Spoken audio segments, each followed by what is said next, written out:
this episode of Sharp Learning Curve on the Blue Highway.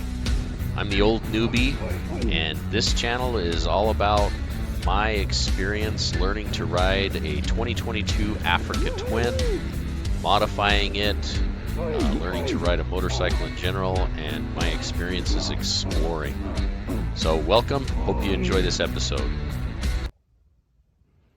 Got the 2022 Africa Twin Adventure Sport with the DCT, and I'm about to install the Altrider skid plate and upper and lower crash bars and headlight guard. So I'm just unpackaging everything now, getting ready to install it. So as I go through this installation, I'm going to assume, first of all, that you have watched Altrider's installation videos, so you have a basic understanding of how they go in. So I'm not a mechanic.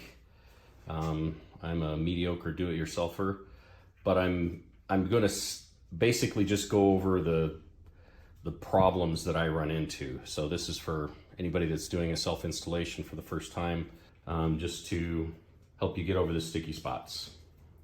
I'm not going to go through step-by-step installation. Altrider does a really good job of that. But just as a first-timer doing it myself, what problems did I run into? Okay, so I got the skid plate and the muffler off without a hitch. First little snag I'm running into is this 14 millimeter.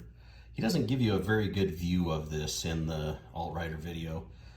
So I'm assuming I'm correct I'm coming at this nut. This is the 14 millimeter one.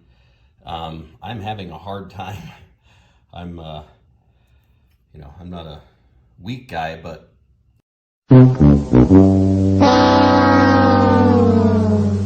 that thing's on there good. So fortunately, I have a pneumatic impact socket or air gun, so I'm gonna hit it with that, and hopefully I can get it off. Otherwise, yeah, I think I'd be stuck here. That thing, I've tried a couple of pry bars. I don't really like getting too aggressive with a really long ratchet and extension because it can come off and strip the nut. So I'm much more comfortable putting a lot of pressure on that with the impact air gun. So here we go with that. I guess I might get a little loud here, but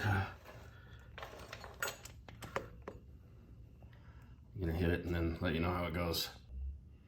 Okay, so as you can see, the pneumatic impact wrench did get that off, but it was not easy. Even with that pneumatic gun, it worked pretty hard for several full turns before it loosened up.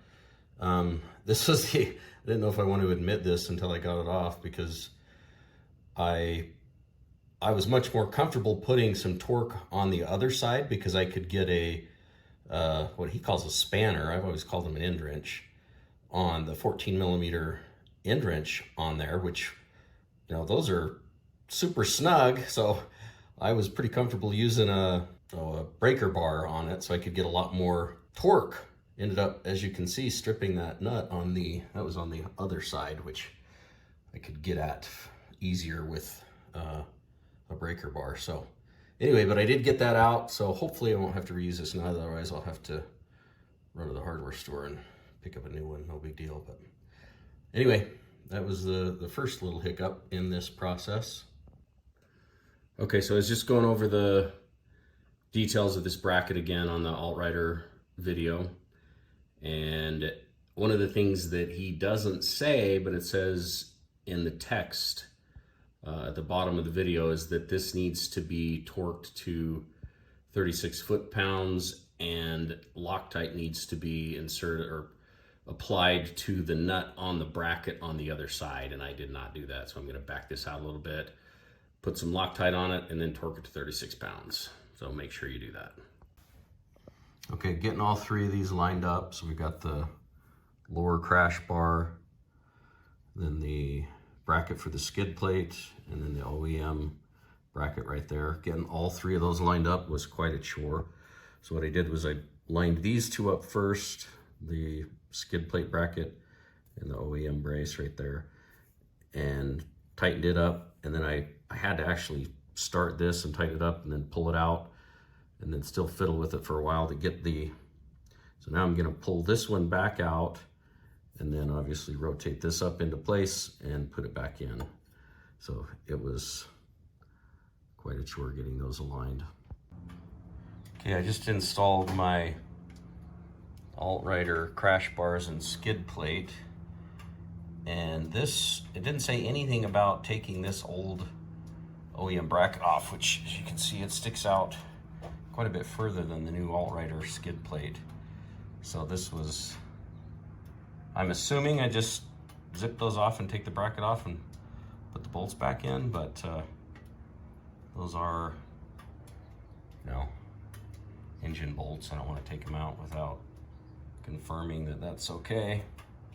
Okay, we got the crash bars all installed, the skid plate done. The only issue with the skid plate was these, and there's another video on YouTube about this issue. These two bolts do not align with the plate underneath. So the plate was back maybe a eighth to a, you know, about an eighth of an inch. So I hammered on it to try to bring it forward. I ended up leaving these two a little bit loose and doing these two first. When I tried those two first, and you still have to kind of come in at an angle and then pry it a little bit.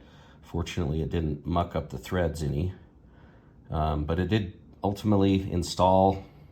I'm definitely happy with the construction. The crash bars weren't much trouble, but I will tell you, they make it look a hell of a lot easier on Altrider's website. There are a few things that are just, especially this piece right here, getting the muffler back on when that bracket is right behind it. This lower crash bar bracket is right there. It was a mother. It took a long time, but finally I got it. Other than that, no real issues other than the ones that I went over earlier with the undoing some of those bolts. The headlight protector went on without a hitch too, pretty much. There's two different videos on, there's no video on Altrider's website about the skid plate, which I thought was, I mean, it's a pretty easy install, but there's a few pieces on the OEM that I thought may need to come off, which I didn't take them off. But this, there's two different videos on the installation of this. Obviously the first one was for an older version. Oh, I guess I forgot to put those nuts back on. I better do that. But anyway, the older version, I don't believe the windscreen slid up and down, so they had to change it from installing into these two to installing the top bracket back through here. So anyway, all done with all that. Now I'm going to do the bark busters and the new handlebars. Okay, so the crash bar, headlight protector, and skid plate are all in place.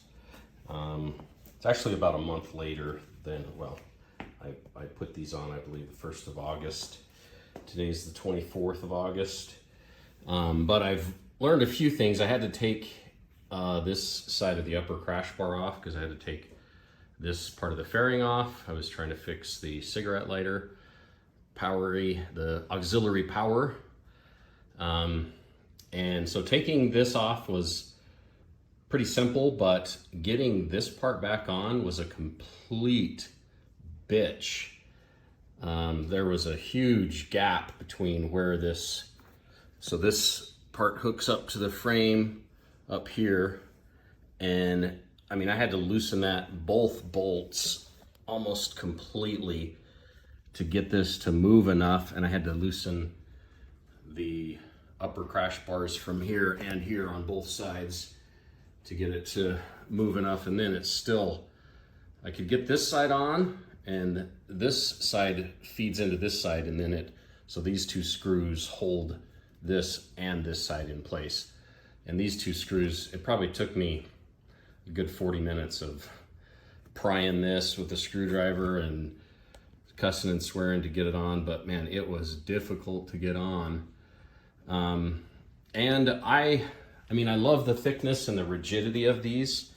However, I have through someone else in a Facebook group found that, and now that I hear it, it looks rather obvious, but this big case is completely unprotected. So Altrider needs to work on their tolerances, and to me it seems like it would be a pretty easy fix to go from this lower crash bar right up to the frame here to do something to protect that. I don't know how much in the way that would be as far as you standing up and everything, but anyway, those are my thoughts on the Altrider crash bars. I also have given them a run for their money already. I'll show you that in another video on a trip up to Idaho. You can see I laid it down here. This laydown was a lot less painful. I didn't get injured at all, and obviously the bike didn't get injured at all. Because of these crash bars, it was a dirt laydown right after a little creek crossing, but I'll show you that in the next video. Oh God, here goes. I lost all feeling from my head to my toes. You said some shit that I can't let go, so just stay tuned for the rest of the show.